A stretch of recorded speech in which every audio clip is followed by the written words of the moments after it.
మాచర్ల మాజీ MLA YSR Congress party Palnadu జిల్లా మాజీ అధ్యక్షుడు పిన్నెల్లి రామకృష్ణారెడ్డి జైలు నుండి విడుదలైన సందర్భంగా గంగమ్మ గుడి వద్ద ఆయనకు పార్టీ శ్రేణులు నీరాజనాలు పలికారు. గత 98 రోజులుగా నెల్లూరు జైల్లో ఉండి నేడు బెయిల్పై విడుదలైన ఆయనకు మాచర్ల వెళ్లే మార్గంలో పిడుగురాళ్లలోని పల్నాడు హాస్పిటల్ వద్ద అద్దంకి నియోజకవర్గ వైసీపీ సమన్వయకర్త డాక్టర్ అశోక్ కుమార్ ఘనస్వాగతం పలికారు. ఈ సందర్భంగా డాక్టర్ అశోక్ కుమార్ ఆయనకు పూలమాల వేసి శాలువాతో ఘనంగా సత్కరించారు.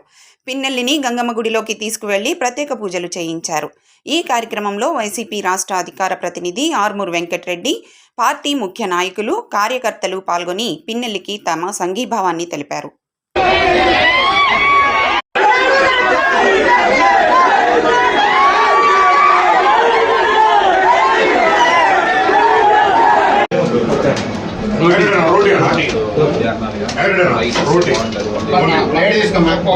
రోటీ కర్రీ మంట కర్రీ మటన్ కర్రీ